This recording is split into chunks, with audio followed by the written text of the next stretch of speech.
ఉండాలి అన్నటువంటి మాట మనం చూస్తాం.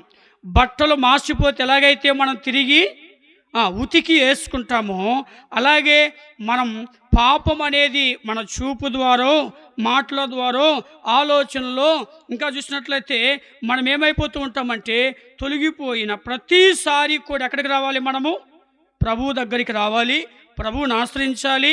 ఆయన యొక్క రక్తము ద్వారా మనల్ని ఏం చేస్తుంటాడు? ఆయన కడిగి మనలను శుద్ధి చేస్తూ ఉంటాడు. కనుక ప్రతి విశ్వాసి పరలోకానికి వెళ్ళేంత వరకు కూడా ఏం చేయాలి? ఆయన పాదాల దగ్గరికి వచ్చి ఏం చేయాలి? ఆయన పాదాల దగ్గరికి వచ్చి వేడుకొని ఆయన రక్తము చేత ఏం చేయాలి? ప్రతిరోజు కూడా కడగబడాలి. ఏముంది బైబిల్ గ్రంథంలో అంటే, కొరింథీయులకు రాసిన పత్రిక 6వ అధ్యాయంలో 10-11 వచనాల్లో రాయబడి ఉంటుంది.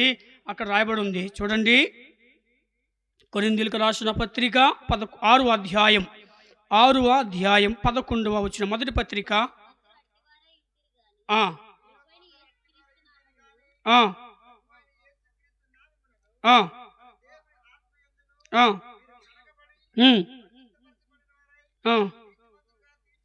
చూడండి, మీలో అట్టివారై ఉంటిరి. అట్టివారంటే ఎట్టివారు?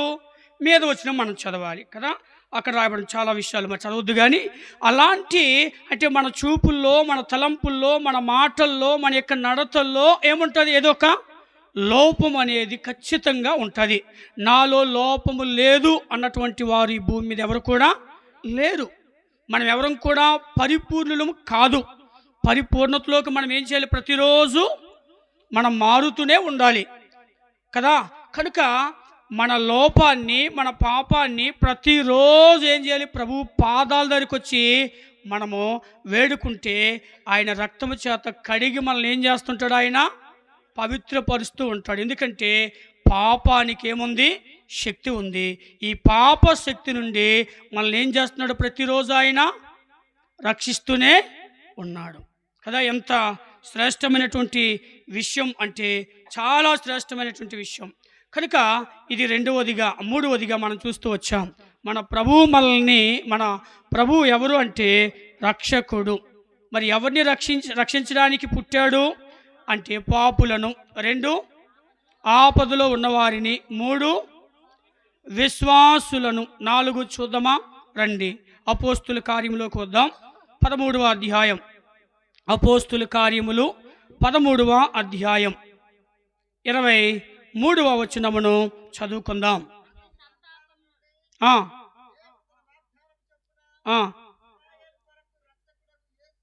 ఇశ్రాయేలు కొరకు రక్షకుడగు యేసును పుట్టించెను. చూడండి, చాలా చక్కగా రాయబడి ఉంది.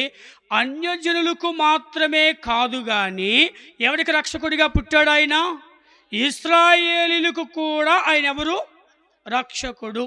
అంటే యేసుక్రీస్తు ప్రభు పుట్టిన తరువాత ఆయన యూదుల దగ్గరికి వెళితే యూదులు ఆయన్ని ఏం చేయలేదు? అంగీకరించలే. యూదులు ఆయన్ని చేర్చుకోలే, అంగీకరించలేదు. అప్పుడు ఆ రక్షణ ఎవరికి వచ్చింది అంటే మనకి వచ్చింది. ఎవరికి వచ్చింది ఆ రక్షణ? మనందరికీ వచ్చింది. మనకి ఈ మాట యోహాను సువార్తలో 1వ అధ్యాయంలో మనకు కనిపిస్తూ ఉంటుంది. యోహాను సువార్త 1వ అధ్యాయము 11, 12 వచనాలు మనకి చదువుదాం. వచ్చెను, అంగీకరింపలేదు. తను ఎందరు అంగీకరించారో వారందరికీ, అనగా ఆయన నామమందు విశ్వసించిన వారికి అందరికీ దేవుని పిల్లవుటకు ఆయన ఏమిచ్చాడు? చూడండి, ఆయన స్వకీయులే, ఆయన సొంత వారే ఆయన ఏం చేయలేదు? అంగీకరించలేదు. ఎవరైతే యేసుక్రీస్తు ప్రభువుని అంగీకరిస్తారో వారందరికీ దేవుని పిల్లల అధికారము ఇచ్చాడు. ఎంత గొప్ప ధన్యత! కనుక ఈ యొక్క మరి ఉదయకాల సమయంలో ఇంకా నీవు ఆ ప్రభువైన యేసుక్రీస్తును రక్షకుడిగా అంగీకరించలేదేమో, ఈ యొక్క ఉదయకాల సమయంలో ఈ మాటలు వింటున్నటువంటి మీరెవరైనా సరే ఆయన్ని అంగీకరిస్తే నువ్వు ఆయన కుమారుడిగా, కుమార్తెగా మార్చబడి నీ జీవితంలో శాంతి, సమాధానముతో, నెమ్మదితో ఉండే గొప్ప ఆధిక్యతను ఆ దేవదేవుడైన యేసుక్రీస్తు ప్రభువారు నీకు ప్రసాదించడానికి సిద్ధంగా ఉన్నాడు. సరే, ఇక్కడ మనం ఆలోచన చేసినట్లయితే ఇక్కడ నిజానికి ప్రభు ఈ లోకములో జన్మించినప్పుడు ఆయన ముందు ఆయన ముందు ఎవరి దగ్గరికి వెళ్ళాడు అని ఆలోచన చేసినట్లయితే, యేసుక్రీస్తు ప్రభువారు జన్మించిన తర్వాత ముందుగా ఎవరి దగ్గరికి వెళ్ళాడు అంటే తన స్వకీయుల దగ్గరికి వెళ్ళాడు. అంటే ఇశ్రాయేలు దగ్గరికి వెళ్ళాడు. కానీ వాళ్ళు ఏం చేశారు? ఆయన్ని అంగీకరించలేదు. అంటే ఒక విధంగా వాళ్ళు తృణీకరిస్తే అన్యజనులకు ఏమొచ్చింది? ఇప్పుడు రక్షణ వచ్చింది. వాళ్ళు అంగీకరించకపోవడం వలన, వారు తృణీకరించడం వలన ఇప్పుడు అన్యజనులందరికీ ఏమొచ్చిందంటే రక్షణ అనేది వచ్చింది. ఇప్పుడు మనము ఇక్కడ యేసు మనకు మాత్రమే రక్షకుడు కాదు, మనకు మాత్రమే ఆయన దేవుడు కాదు, మనకు మాత్రమే ఆయన ప్రభువు కాదు. బైబిల్ ఏమని చెప్తుంది? అపోస్తుల కార్యములు 10వ అధ్యాయములో 36వ వచనంలో ఏముంది? యేసుక్రీస్తు అందరికీ ప్రభువు. చూడండి, ఆయన మనకు మాత్రమే దేవుడు అనడానికి, ప్రభు అనడానికి వీలు లేదు. ఆయన ఎవరి కొరకు పుట్టాడు అంటే ఇశ్రాయేలు కొరకు రక్షకుడిగా పుట్టాడు. కాబట్టి ఆయన ఎవరికి అంటే కేవలము అన్యజనులకు మాత్రమే కాదు, కానీ దేవుని ప్రజలైన ఇశ్రాయేలుకు కూడా ఆయన ఎవరు? రక్షకుడు అని బైబిల్ గ్రంథం చెప్తూ ఉంది. చాలామంది అంటారు కదా, మరి మేము ప్రభువుని నమ్ముకున్నాం, మేము మందిరానికి వెళ్తున్నాం అనుకుంటున్నాం, కానీ ప్రభువుని సొంత రక్షకుడిని ఇంకా అంగీకరించకుండా నామకార్థ క్రైస్తవుడుగానే, నామకార్థ విశ్వాసగానే ఒకవేళ జీవిస్తున్నావేమో. ఏదో ఆదివారము గుడి, సోమవారము బడి అన్నట్లుగా ఒకవేళ బ్రతుకుతున్నావేమో. ఈ మాటలు నీకే. ఇది అన్యజనులకే ఆయన రక్షకుడు, నాకు కాదనుకుంటున్నావేమో. నీ జీవితంలో ఒకవేళ నీవు పుట్టు క్రైస్తుడు అయి ఉండొచ్చు, పుట్టు నుంచి మందిరికి వెళ్ళి ఉండొచ్చు, కానీ రక్షణ అనుభవంలోకి ఒకవేళ ఇంకా రాలేదేమో. ప్రభువైన యేసుక్రీస్తుని ఇంకను సొంత రక్షకుడిగా నీ జీవితంలో ఆయన్నికి చోటు ఇవ్వలేదేమో. కనుక ఈరోజు ఈ యొక్క మాటలు ప్రభువు నీకే అందిస్తూ ఉన్నాడు. యేసు లేకుండా పరలోకం అనేది వెళ్ళడం ఎవరికి కూడా సాధ్యము కాదు. యేసు ప్రభువు లేకుండా, యేసు క్రీస్తు ప్రభుని నీ యొక్క హృదయంలో సొంత రక్షకునిగా నీవు అంగీకరించకుండా ఇంకా నువ్వెన్ని ప్రయత్నాలు చేసినా నువ్వు పరలోకానికి, స్వర్గానికి, మోక్షానికి వెళ్ళడం సాధ్యము కాదు. నా ప్రియమైన సహోదరుడా, సహోదరి, ఈ సత్యాన్ని గమనిద్దాం. నేను క్రైస్తవుడినే, నేను మందిరానికి వెళ్తున్నాను అని అనుకుంటూ భ్రమల్లో ఉన్నావేమో, కానీ యేసు క్రీస్తు ప్రభువుని సొంత రక్షకుడిగా అంగీకరించకుండా, రక్షణ అనుభవం లేకుండా ఒకవేళ జీవిస్తే గనక నువ్వు పరలోకానికి వెళ్ళే ఛాన్సు లేదు. ఈ సత్యాన్ని గమనిద్దాం. యేసు దగ్గరికి వస్తే తప్ప పరలోకం అనేది లేదనే సత్యాన్ని ఈ ఉదయకాలపు వేళలో ఈ మాటలు వింటున్న నీవెవరైనా సరే గ్రహించవలసినటువంటి అవసరత ఉంది. అందుకే ప్రభువైన యేసుక్రీస్తు వారు అంటారు కదా, యోహాను సువార్త 14వ అధ్యాయం 6వ వచనంలో ఏమంటాడు? నేనే మార్గమును, నేనే సత్యమును, నేనే జీవమును, నా ద్వారా తప్ప ఎవరు కూడా తండ్రి యొద్దకు అనగా పరలోకానికి, స్వర్గానికి, మోక్షానికి, నిత్య జీవానికి వారసులు కాలేరు. కనుక ఈ లోకంలో నువ్వెన్ని చేసినా యేసు క్రీస్తు ప్రభుని రక్షకుడిగా గనక నీవు నీ హృదయంలో అంగీకరించకుండా ఒకవేళ ఉంటే, నీ ధనము, నీ ఐశ్వర్యము, నీ బలము, నీ కులము, నీకున్నటువంటి హోదా ఏది కూడా నిన్ను స్వర్గానికి, మోక్షానికి తీసుకొని పోలేదు అన్న సత్యాన్ని ఈ ఉదయకాల సమయంలో నువ్వు గ్రహించవలసినటువంటి అవసరత ఉంది. ఇంకా బైబిల్ గ్రంథంలో మనం చూస్తూ పోతే రోమపత్రికలో కూడా శ్రేష్టమైన మాట రాయబడి ఉంటుంది. రోమపత్రిక 11వ అధ్యాయము 26వ వచనంలో మనం చూసినట్లయితే ప్రభువైన యేసుక్రీస్తు వారు అంటారు, 16 చూడండి, రోమపత్రిక 11వ అధ్యాయము 26వ వచనం. వారు ప్రవేశించినప్పుడు విమోచకుడు చీయోనులో నుండి వచ్చి తొలగించును. నేను వారి పాపములను పరిహరించినప్పుడు. ఇదియే చూడండి, ఆయన త్వరలో రాబోతున్నాడు. ఇశ్రాయేలు భక్తిహీనతను తొలగించి వారిని రక్షించడానికి అని బహుస్పష్టంగా రాయబడి ఉంది. చాలా మంది పరలోకానికి వెళ్ళాలి అంటే యేసు ప్రభువు అక్కర్లే. ఆయన తల్లిని ఇంకా చూసినట్లయితే ఆ యొక్క చాలా సందర్భాలు మనం చూస్తాం, పట్టుకుంటే మనం పరలోకానికి పోతాం అనుకుంటున్నాం, కానీ అది సాధ్యము కాదు అన్న విషయాన్ని గ్రహిద్దాం. ఇక 5వ విషయాన్ని మనం గమనిద్దాం. 5వదిగా యేసుక్రీస్తు ప్రభువారు ఈ లోకానికి రక్షకుడిగా పుట్టాడు. ఎవరిని రక్షించడానికి పుట్టాడు అంటే 4 విషయాలు చూసాం. 1, పాపులు రక్షించడానికి. 2, ఆపదలో ఉన్నవారిని రక్షించడానికి. 3, విశ్వాసులు రక్షించడానికి. 4, ఇశ్రాయేలు రక్షించడానికి. 5 రండి బైబిల్ గ్రంథం నుంచి మనం చూస్తే మత్తయి సువార్త 8వ అధ్యాయం. మత్తయి సువార్త 8వ అధ్యాయము 25వ వచనం చదువుకుంటాం. వారు ఆయన యొద్దకు వచ్చి, ప్రభువా, నశించిపోవచ్చున్నాము, మమ్మును రక్షించమని చెప్పి ఆయనను లేపిరి. ఈ సందర్భం మనకు తెలుసు. ఒక ఓడలో ప్రయాణం చేస్తున్నప్పుడు గాలి తుఫాను వచ్చినప్పుడు ఆ యొక్క గాలి తుఫాను ఆ వాడ మీద కొట్టినప్పుడు వాడంతా ఏమైపోయిందంటే నీటితో నిండిపోతున్నప్పుడు వాళ్ళు అంటున్నారు, యేసు ప్రభుని లేపి అంటున్నారు, ప్రభువా, మేము నశించిపోవచ్చున్నాము, మమ్ములను రక్షించవా కదా. కనుక మనం ఆలోచన చేస్తే ఇక 5వదిగా ఎవరిని రక్షించడానికి ఆయన పుట్టాడు అంటే నశించిపోతున్న వారిని. ఎవరిని? నశించిపోతున్న వారిని రక్షించడానికి రక్షకుడిగా ప్రభువైన క్రీస్తు ఈ లోకానికి వచ్చాడు లేదా పుట్టాడు అన్న విషయాన్ని మనం ఈ యొక్క వాక్యం ద్వారా గ్రహించగలం. ఇంకా లూకాసు వార్తలో కూడా రాయబడి ఉంది కదా, మనందరూ తెలిసిన మాటే. చెప్పగలరు ఎవరైనా తీయకుండా? నశించిన దానిని వెదకి రక్షించుటకు క్రీస్తు యేసు లోకమునకు వచ్చాడు. ఎందుకు వచ్చాడంటే నశించిన దానిని. లూకాసు వార్త 19వ అధ్యాయము 10వ వచనములో స్పష్టంగా రాయబడుతూ ఉంది. నశించిన దానిని వెదకి రక్షించుటకు మనుష్య కుమారుడు లోకమునకు వచ్చాడు.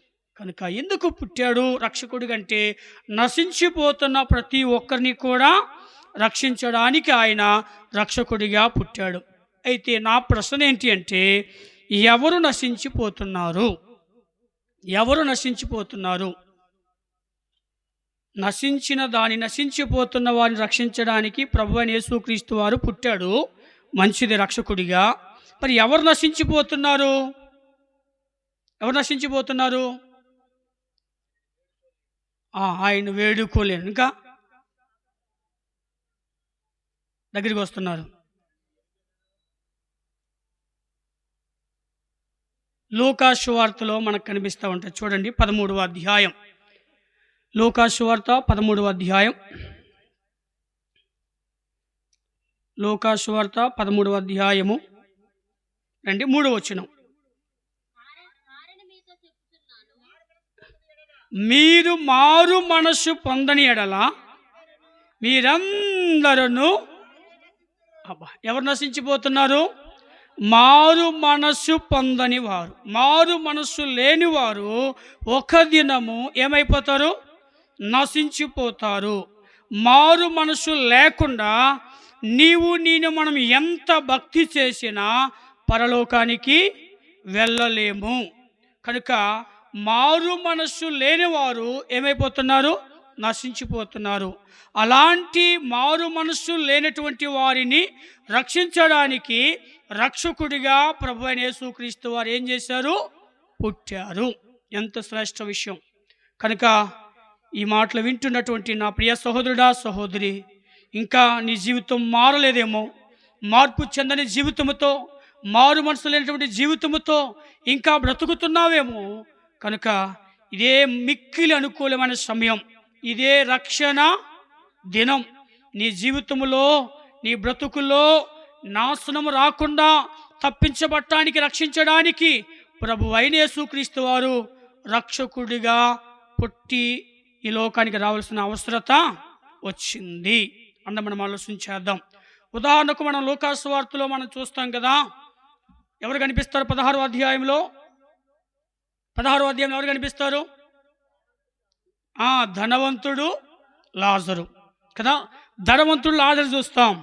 లాజరు జీవితం ఈ భూమి మీద ఒకవేళ మరి ఆయన ఎలా బ్రతికాడని మనకు తెలుసు, కానీ ధనవంతుడిని మనం చూసినప్పుడు ధనవంతుడు ప్రభు నమ్మాడా లేదా?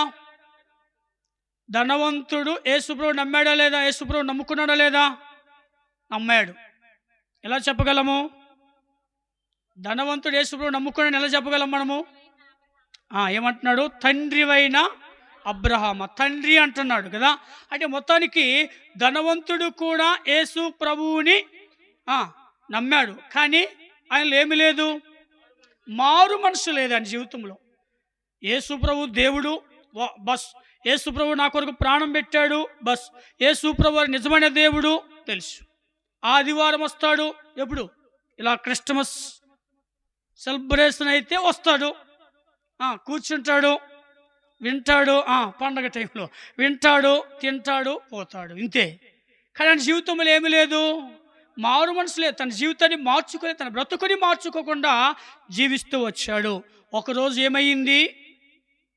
ఒకరోజు చచ్చాడు, మరణించాడు. ఇప్పుడు ఏం చేస్తున్నాడు? యాతన పడుతున్నాడు, అరుస్తున్నాడు, కేకలు వేస్తున్నాడు, రొమ్ము కొట్టుకుంటున్నాడు, పండ్లు కొరుకుతున్నాడు. ఎంత దుఃఖాన్ని అనుభవిస్తున్నాడంటే రిక్వెస్ట్ చేస్తున్నాడు. ఎక్కడ? పాతాళంలో. భూమి మీద ఉన్నప్పుడే మన ప్రార్థన వింటాడు దేవుడు. భూమి మీద ఉన్నప్పుడే మన ప్రార్థన దేవుడు వింటాడు. బ్రతికున్నప్పుడే మన ప్రార్థన వింటాడు. మనం ఈ భూమి మీద జీవిస్తున్నప్పుడే మన ప్రార్థనకు జవాబు ఉంటుంది. చనిపోయిన తర్వాత నువ్వెంత రొమ్ము కొట్టుకున్నా, గుండెలు బాదుకున్నా, ఏడ్చినా, బాధపడినా, మరి ప్రభువా నా ఆస్తంతా నీకు ఇచ్చేస్తున్నావు, ఒక అవకాశం ఈ ప్రభువా అన్నా దేవుడు అవకాశాన్ని ఇవ్వడు. కనుక ఈ భూమి మీద ఉన్నప్పుడే మనం ఏం చేయాలి? దేవుణ్ణి వేడుకోవాలి. ఒక వ్యక్తి ఉన్నాడు, ఇంకొక వ్యక్తి ఆయన మరణం అంచులోకి వెళ్ళి దేవుణ్ణి వేడుకున్నాడు. ఆయనకి దేవుడిచ్చాడు శ్రేష్టమైనటువంటి భాగ్యం. ఎవరు చెప్పగలరా? రెండవ దొంగ సిలువ మీద అంటున్నాడు. ఏమంటున్నాడంటే, నేడు నీవు నా రాజ్యములో నా నిశ్చయము ఖచ్చితంగా ఉంటావు. కారణం ఏంటి అంటే ఆయన చివరి అవకాశం ఆయనకు వచ్చింది. ఆ చివరి అవకాశాన్ని దుర్వినియోగం చేసుకోలేదు. ఏం చేశాడు? ప్రభువా నన్ను ఏమన్నాడు? జ్ఞాపకము చేసుకో. కనుక చివరి అవకాశం, ఆ అవకాశాన్ని దుర్వినియోగం చేసుకోలేదు. తన జీవితాన్ని మార్చుకున్నాడు, తన బ్రతుకుని మార్చుకున్నాడు.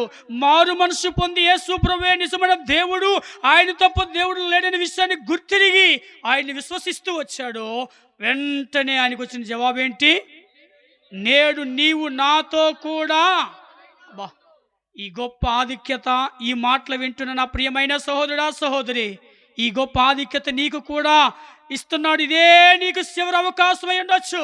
రేపు నీ ఉండవు తెలియదు, సాయంకాలం ఉండవు తెలియదు, మనిషి ఎప్పుడు ఎక్కడ ఎలా పోతాడో తెలియదు. మరణానికి మర్యాద లేదు.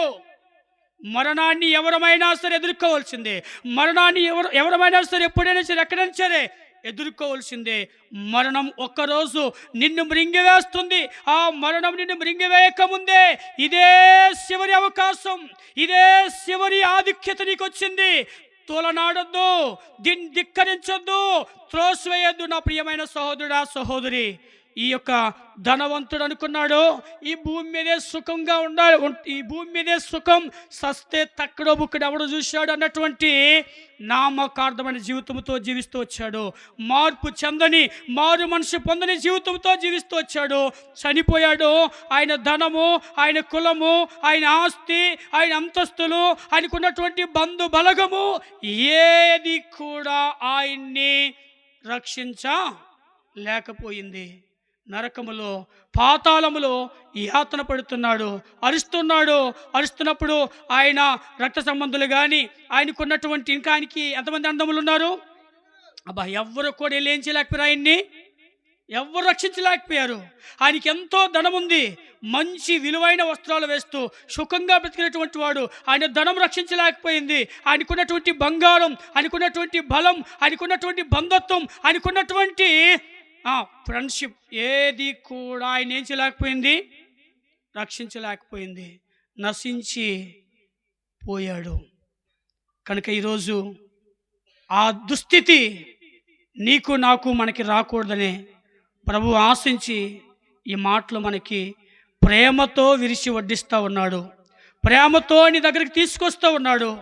దీన్ని తృణీకరిస్తే బైబిల్ చెప్తుంది దానివల్ల వచ్చేది ప్రయోజనమేమీ లేదు. కనుక ఒకసారి మనం ఆలోచన చేద్దాం, మనం గమనిద్దాం. మారు మనసు లేకుండా మాయ మనస్సుతో ఒకవేళ బ్రతుకుతున్నామేమో. ఒకవేళ ఈ మాటలు వింటున్న మనం ఎవరమైనా, ఈ గుంపులో కూర్చున్న మనం ఎవరమైనా సరే ఇంకా మారు మనసు పొందకుండా ఏదో మరి ఆ యొక్క క్రిస్మస్ వచ్చినప్పుడే మరి ఈ యొక్క కూడికల్లో కూర్చొని, లేదా క్రిస్మస్ వచ్చినప్పుడే మందిరికి వెళ్ళి ఏదో సంతోషంతో సెలబ్రేట్ చేసుకొని ఒకవేళ ఉన్నట్లయితే మారు మనసు పొందకుండా ఈ మాటలో నీకే ఇంకెంతవరకు మాయ మనసుతో బ్రతుకుతావు? ఇంకెంతవరకు మారు మనసు పొందినటువంటి జీవితంతో జీవిస్తావు? ఇంకెంతవరకు మాయ మనసు కలిగి జీవిస్తావు? ఇంకెంతవరకు ఆ దేవునికి దూరంగా బ్రతుకుతావు? ఇదే మిక్కిలి అనుకూలమైన సమయం. మారు మనసు పొందు. బైబిల్ చెప్తుంది కదా, దేవుని యొక్క వాక్యములో ఏముంది? మారు మనసు పొందితేనే సరే ఏముంది? మత్తయి సువార్త 3వ అధ్యాయం 10వ వచనం అనుకుంటా. మత్తయి సువార్త 3వ అధ్యాయం 10వ వచనంలో రండి. మత్తయి సువార్త 3వ అధ్యాయము 10వ వచనం. గనుక మంచి ఫలం ఫలింపని ప్రతి చెట్టును నరకబడి అగ్నిలో వేయబడును. మారు మనసు నిమిత్తము ఇచ్చుచున్నాను. అయితే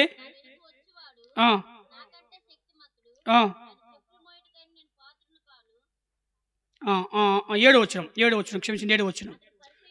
పరిసయ్యులను సద్దుకయ్యుల్లోనూ అనేకులు బాప్తిస్మం పొందవచ్చుట చూచి సర్ప సంతానమా, రాబో ఉగ్రతను తప్పించుకున్నటకు మీకు బుద్ధి చెప్పిన వాడెవడు? మారు మనసు తగిన ఫలము ఫలించుడి. ఎంత శ్రేష్టమైన విషయం. కనుక ఈరోజు మనతో మాట్లాడుతున్నాడు, ఈ స్థలంలో కూర్చున్న మనతో. ఇంకా మనం మారు మనసు పొందకుండా ఏదో మందిరానికి వెళ్తున్నామనే భ్రమలో జీవిస్తూ మన జీవితాన్ని మనం చేతులారా నాశనం చేసుకోవడానికి ఆ దేవదేవునికి ఎంత మాత్రం ఇష్టము లేదు. కనుక నశించిపోతున్న, మారు మనసు పొందకుండా నశించిపోతున్న నిన్ను నన్ను మనల్ని రక్షించుట కొరకే రక్షకుడిగా ప్రభువైన యేసుక్రీస్తు వారు ఏం చేశారు? పుట్టారు, ఈ లోకానికి వచ్చారు.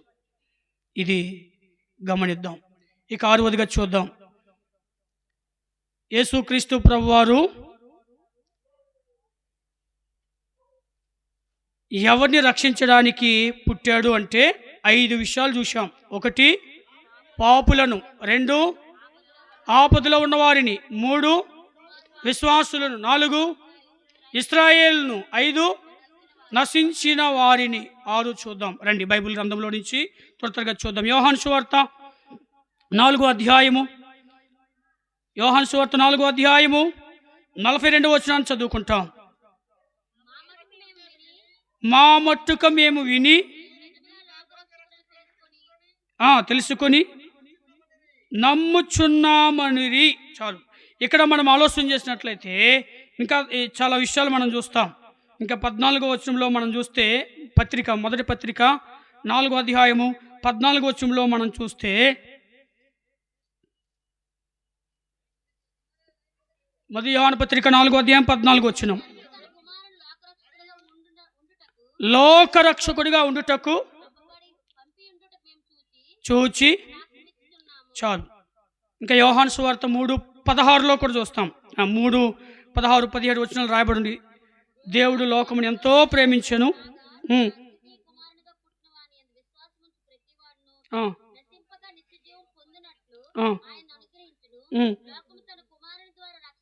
లోకము తన కుమారుని రక్షణ పొందుటకే గాని. చాలు. ఇంకా యోహాను మొదటి పత్రిక 4వ అధ్యాయం 10వ వచనంలో కూడా రాబడి, చదవద్దు కానీ 10వ వచనంలో కూడా రాబడి ఉంటుంది. తిమోతి పత్రిక, మొదటి తిమోతి పత్రిక 4వ అధ్యాయం 10వ వచనంలో రాయబడి ఉంటుంది. ఆయన మనుషులందరికీ ఆయన ఎవరంటే రక్షకుడు అని రాయబడి ఉంటుంది. చాలా ఇక్కడ చూస్తే మనకి ఇక 6వదిగా ఎవరికి రక్షకుడిగా పుట్టాడు అంటే రాయబడి ఉంది, లోకానికి. మనం చదువుకున్నటువంటి 4 భాగాల్లో కూడా మీరు శ్రద్ధగా గమనించారో లేదో, ఆయన లోకమునకు రక్షకుడు, లోకానికి రక్షకుడు అని చూస్తూ ఉంటాం. ఆయన ఎవరు? లోక రక్షకుడు. లోకానికి ఆయన ఎవరు? రక్షకుడిగా పుట్టాడు లోకానికి కదా. లోకమంటే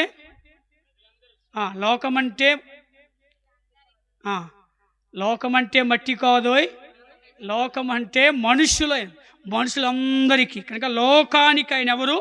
రక్షకుడు. మరి యేసు ఎవరికి రక్షకుడు అంటే ఈ లోకములో ఉన్న వారందరికీ ఎవరైనా రక్షకుడు. కానీ చాలామంది ఏమంటారంటే యేసు ప్రభు మాకు దేవుడు కాదు, యేసు ప్రభు వారు ఎవరికో దేవుడు, యేసు ప్రభు వారు అమెరికా దేవుడు, లేకపోతే యేసు ప్రభు ఇంకెవరెవరికో దేవుడు, మాకు మాత్రం దేవుడు కాదు అంటారు. కానీ బైబిల్ చెప్తుంది ఈయన లోకానికే ఆయన ఎవరు? రక్షకుడు. అలాంటి రక్షకుడు ఈ భూమి మీద ఎక్కడా మనం రాము కదా, ఎక్కడా మనం చూడలేం. ఈ లోకాన్ని రక్షించడానికి లోకరక్షకుడిగా వచ్చాడు. ఒకరోజు ఆ దేవాది దేవుడు రాబోతున్నాడు మధ్యాకాశానికి. ఆ దేవాది దేవుడు మధ్యాకాశ రోజు రాబోతున్నాడు.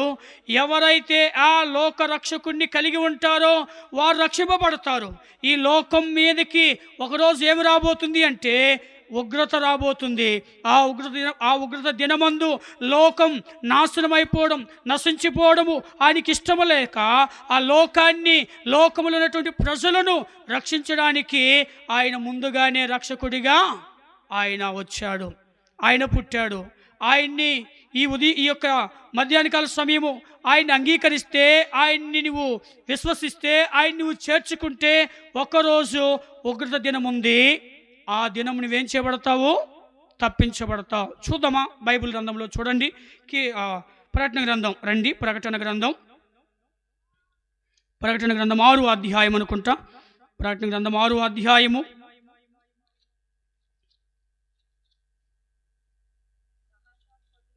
చదవండి 15. ధనికులను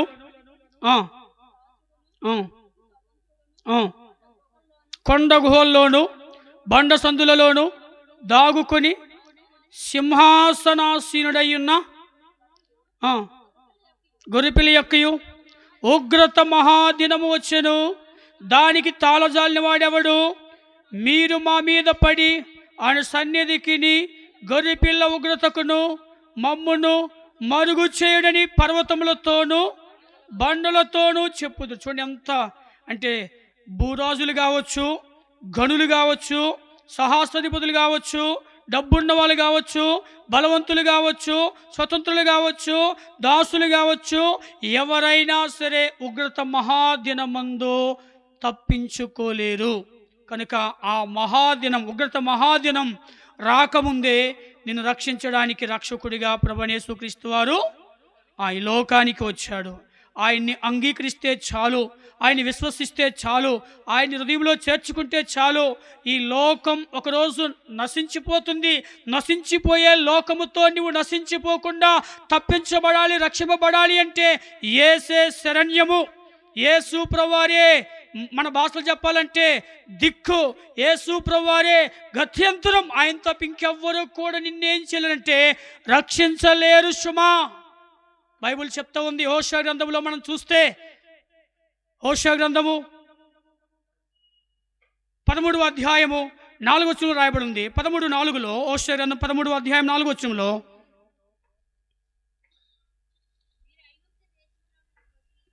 మొదలుకొని నేనే మీ దేవుడను ఎరుగవు, నేను తప్ప రక్షకుడును.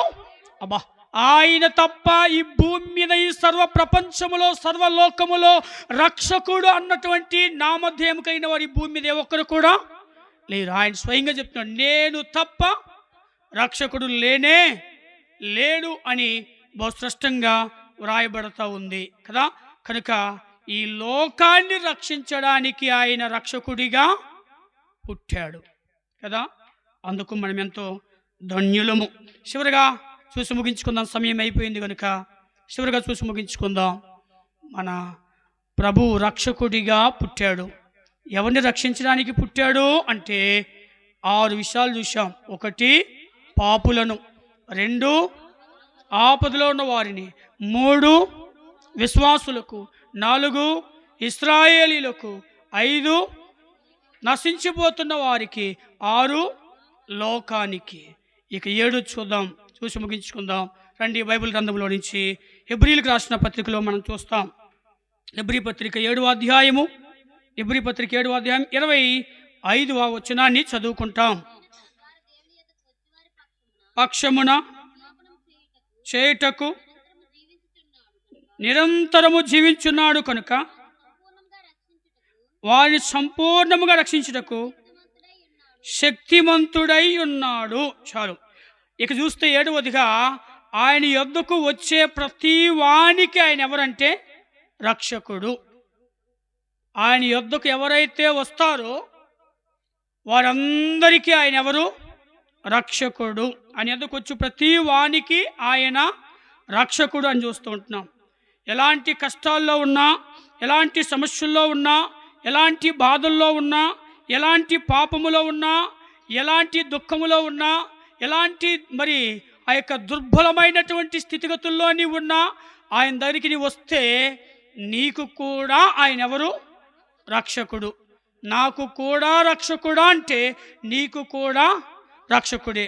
నువ్వెలాంటి స్థితిలో ఉన్నా, ఒకవేళ ఇంతవరకు నువ్వు యేసు ప్రభువుని అంగీకరించకుండా, యేసుక్రీస్తు ప్రభువుని నువ్వు రక్షకుడిగా నీ హృదయంలో ఆహ్వానించకుండా ఒకవేళ ఉండి మరి కష్టాల్లో ఉన్నావేమో, సమస్యల్లో ఉన్నావేమో, బాధల్లో ఉన్నావేమో, దుఃఖములో ఉన్నావేమో, దుర్బలమైనటువంటి స్థితిలో ఉన్నావేమో, ఇంకా పాపములోనే నలిగిపోతున్నావేమో, నీకు కూడా ఆయన రక్షకుడిగా ఉండడానికి ఈ లోకానికి ఆయన వచ్చాడు.